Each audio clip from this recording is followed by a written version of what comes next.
Good morning, students. Today we are going to discuss certain topics in refrigeration and cold storage. The topic is regarding Unit 1. Okay. So Unit 1 we have already seen what is the purpose of refrigeration. So what are the components? So today we are going to discuss about the expansion devices.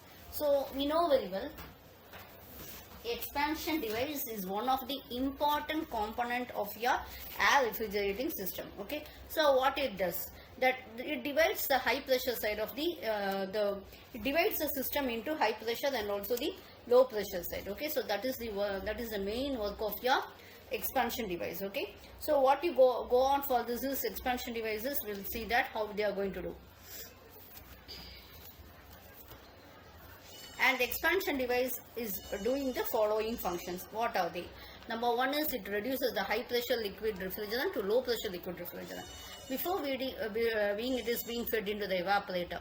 So we know very well we are having both the low pressure side and also we are having the high pressure side. So this is the one which is maintaining, this is helping for maintaining the desired pressure difference and all.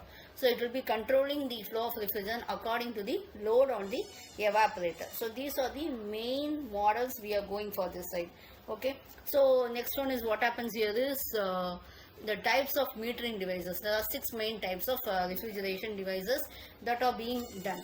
The first one is your hand operated expansion valve, and next one is your low and high pressure side float valve, automatic expansion valve, the thermostatic expansion valve, and you have your capillary tube. So we are going to discuss each and every model. Okay, we'll be seeing it now.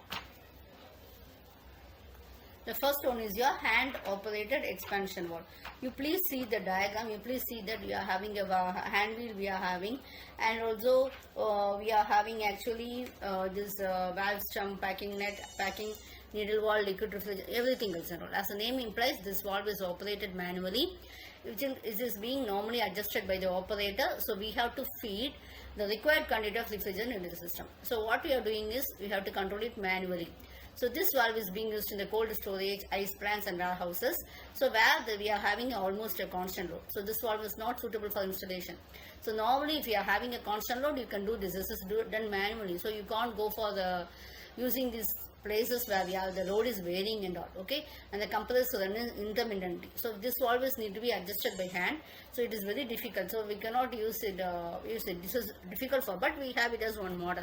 So next one is your automatic expansion valve. So here we call it as your constant pressure controlled expansion valve. So these expansion are used with automatic expansion valve is called as expansion evaporator. So we have a needle valve, valve cell diagram, spring strainers, etc. We have 2 types of forces. One is spring pressure and another one is evaporator. The spring pressure will be exerted on the top of the diaphragm in the opening direction of the valve. Okay, so what happens in another one is evaporator pressure will be acting beneath the diaphragm. Top we have the spring pressure and beneath we are having the evaporator pressure, etc. So what happens, spring pressures, etc. The liquid refrigerant will be entering through the inlet strainers. So we have an office and needle also. When the evaporator pressure is reduced to the setting pressure, the pressure of the spring will be increased and the valve will open more and the more liquid refrigerant will be reaching. When the vaporization rate is increasing, more pressure will be developed than the spring pressure. So what happens, the valve will be closes. So this model we are maintaining a constant flow of what are determined. Okay, so this thermostatic expansion valve is very prevalent, and we can see that this will be working with temperature and also pressure. This is a valve is a precision device that regulates the flow of liquid refrigerant in exact proportions, etc. So this will also regulate the quantity of refrigerant vapor exhaled by the evaporator. So this works according to the temperature of the refrigerant vapor leaving the evaporator. In its construction, it will have a needle valve, a diaphragm, a remote feeler bulb, controlling spring, adjusting screws, etc. Okay. So here 3 pressures are acting. One is remote bulb pressure on the top of the diaphragm. Second and third is the spring pressure and evaporator acting beneath the diaphragm, etc. So this we have to, the pressure of the remote bulb, we have the pressure can be made or less by adjusting the screw and all. Okay. So what happens, the same model, but the pressure of the remote bulb will be equal to the pressure of the spring and the evaporator.